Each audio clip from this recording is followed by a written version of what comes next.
은퇴 후 세계 여행 왜 이렇게 끌릴까? 회사나 병원 등에서 일하느라 하루하루가 어떻게 흘러가는지 모르고 살다 보면 어느 날 이제 은퇴할 때가 됐구나 하고 깨닫는 순간이 옵니다. 그러면 대부분 남은 인생은 좀 여유롭게 즐기며 살고 싶다. 이제 노동보다는 내가 하고 싶은 걸 해볼 때다 같은 생각을 하게 되죠. 그중 세계 여행은 가장 대표적인 버킷리스트 중 하나예요. 58세 의사 남편 이야기도 마찬가지입니다. 30여 년 가까이 병원에서 환자를 보살펴 온 그는 평생을 의료 현장에서 바쁘게 보냈습니다.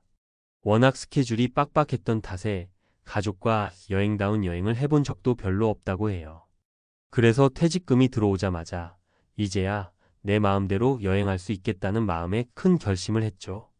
당연히 가족들도 처음엔 고생 많았으니 마음껏 즐기시라고 응원했어요.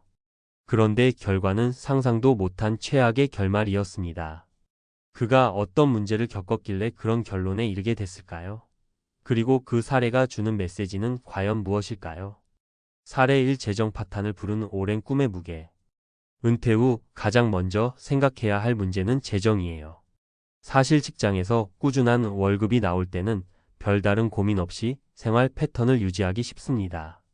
또 의사 같은 전문 직종에 계셨던 분들은 경제적으로 어느 정도 여유가 있을 거라 생각하잖아요. 그런데 이 58세 의사도 예상과 달리 재정 위기를 맞았습니다. 그가 저지른 첫 번째 실수는 퇴직금의 대부분을 세계 여행에 쏟아부었다는 점입니다. 물론 몇 달간 전 세계를 돌아다니려면 항공권이니 숙박비니 생각보다 비용이 많이 들죠. 게다가 이미 은퇴했다는 해방감에 여행 중에는 평생 이렇게 즐길 기회가 또 있을까 싶어서 지출이 걷잡을 수 없었던 거예요. 세계 각국을 돌며 맛집을 탐방하고 비싼 액티비티에도 주저없이 돈을 썼습니다. 그 과정에서 그가 전혀 고려하지 못했던 부분이 있어요. 바로 돌아와서 맞닥뜨릴 은퇴 후 일상입니다. 여행이 끝나고 한국으로 돌아왔는데 이미 퇴직금은 바닥나 있었고 매달 들어오던 급여도 더 이상 없어요. 이제부터는 연금이나 약간의 저축 혹은 부업으로 버텨야 하는데 그 준비를 전혀 안 해놓은 겁니다. 가족들은 애초에 의사니까 여유 있을 거라 생각해 돈 문제에 크게 신경 쓰지 않았고 남편 역시 내가 평생 벌어왔는데 좀 써도 되겠지라고 대수롭지 않게 여겼죠. 하지만 막상 돌아오니 집 수리할 곳도 있고 아이들 결혼 자금도 생각해야 되고 어쩌면 부모님 요양 비용도 필요할지도 모르고 이런 현실적인 지출들이 한꺼번에 눈앞에 들이닥치니 숨이 턱 막히는 거예요. 게다가 은퇴 후로는 의료비나 보험 같은 지출이 더 커질 수도 있잖아요. 결국 그는 여행 후 잔뜩 늘어난 카드빚과 현저히 줄어든 수입 사이에서 심각한 재정 위기를 맞이하게 됩니다. 이 첫 번째 사례가 주는 교훈은 분명합니다. 세계 여행은 결코 공짜가 아니다. 그 꿈을 실현하는 건 좋지만 반드시 여행 뒤의 재정 설계와 생활 패턴에 대한 고려가 뒤따라야 한다는 거예요. 사례 이 부부의 예상치 못한 갈등, 서로의 리듬이 안 맞아.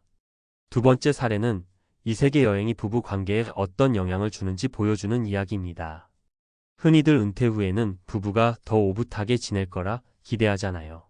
사실 은퇴 부부 갈등이라는 말이 따로 있을 정도로 현실은 그렇게 단순하지가 않아요.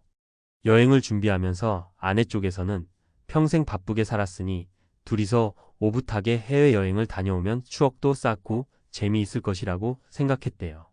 그런데 막상 남편은 자기만의 세계 일주 코스를 짜면서 아내의 의견은 충분히 존중하지 않았죠. 남편이야 직장 생활 내내 리더십을 발휘해왔으니 여행 루트도 내가 주도하면 된다고 여겼을 겁니다. 하지만 아내 입장에선 내가 무슨 짐꾼이냐, 왜 내 의견은 하나도 안 들어주냐고 불만이 쌓였어요. 해외에서는 낯선 환경에 대한 스트레스가 더 크잖아요. 의사소통도 쉽지 않고 잘 모르던 장소에서 매일 같이 이동해야 하니 조금만 계획이 틀어져도 짜증이 훅 올라옵니다. 그때 옆 사람과 소통이 잘 안 되면 작은 일 하나에도 티격태격하기 쉬워요.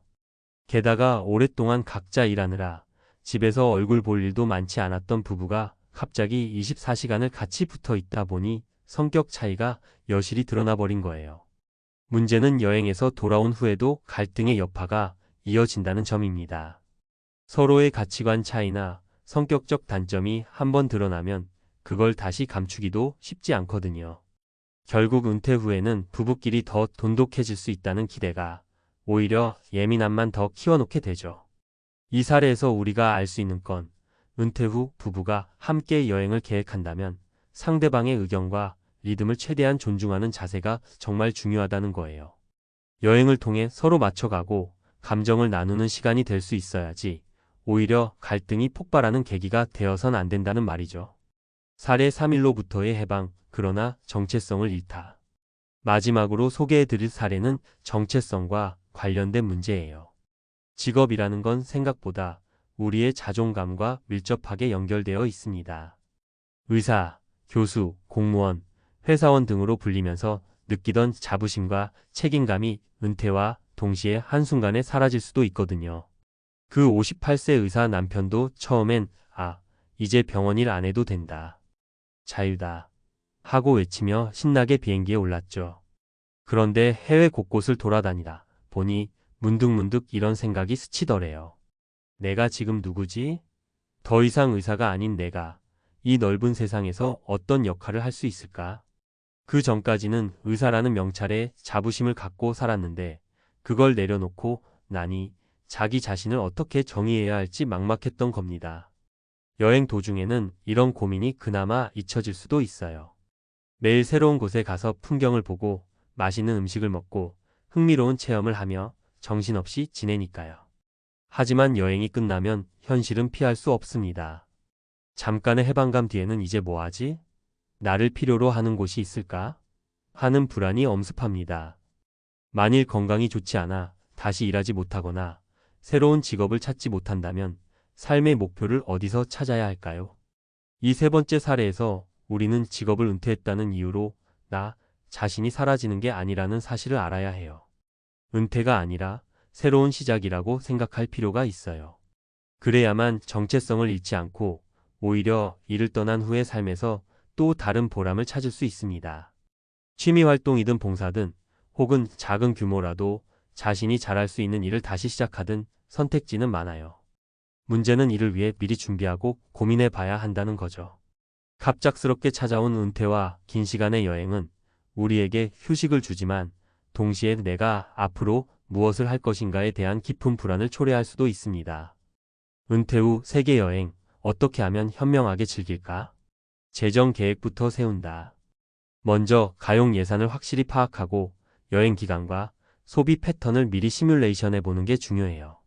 퇴직금 전부를 쓰겠다라는 생각은 정말 위험합니다. 거주지 유지 비용, 월 생활비, 의료비, 각종 보험료, 예비비 등을 꼼꼼히 계산해 두지 않으면 나중에 돌아와서 후회하게 될 거예요. 가족과 충분히 소통한다. 부부나 자녀와 함께 사는 경우라면 여행 기간 중 남겨질 가족의 일상도 중요합니다. 또 여행을 혼자 갈지, 함께 갈지, 부분적으로 동행할지 등을 투명하게 논의해 보세요.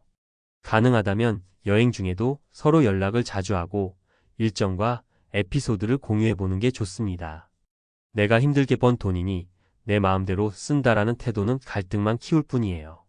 서로의 리듬, 취향 존중하기. 함께 가는 여행이라면 당연히 상대방의 취향도 고려해야 해요.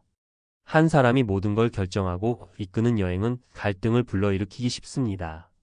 일정이 빡빡할 때는 휴식 시간을 적절히 배치해주고 식사나 관광 코스도 서로 번갈아 선택할 수 있게 해보세요. 은퇴 후에는 무엇보다 심리적 여유가 중요하니까요. 마음가짐 은퇴는 끝이 아닌 또 다른 시작.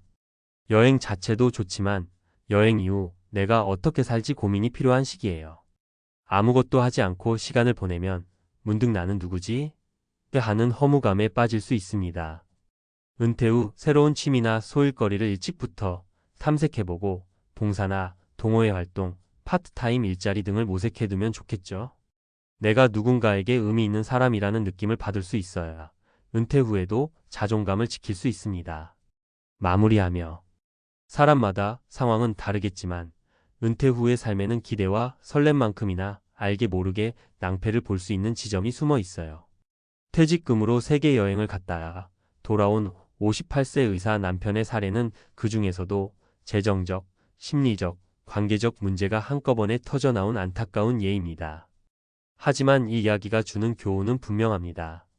충분한 준비와 현실적인 계획이 없다면 아무리 멋진 꿈이라도 한순간에 최악의 결말로 바뀔 수 있다. 그러니 우리 모두가 은퇴를 앞두고 있다면, 혹은 이미 은퇴했다면 여행이라는 단어에만 혹하지 말고 한 박자 쉬어가며 스스로에게 물어봐야 해요. 여행이 끝난 뒤에도 내 삶은 안정적일까?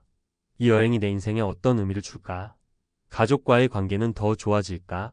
아니면 이런 질문에 대해 솔직하게 답해보고 준비하는 자세가 필요합니다. 꿈을 이루는 데 있어 계획과 준비는 결코 자유로움을 방해하지 않습니다. 오히려 더 오랫동안 그리고 더 평화롭게 꿈을 즐길 수 있도록 도와주죠. 은퇴라는 큰 전환점에서 여러분의 인생 이막이 더욱 풍성하고 행복한 여정이 되길 바랍니다. 여행 자체가 나쁜 건 결코 아닙니다. 단지 무작정 혹은 감정에 치우쳐서 진행하기에는 위험 부담이 크다는 것을 잊지 마세요.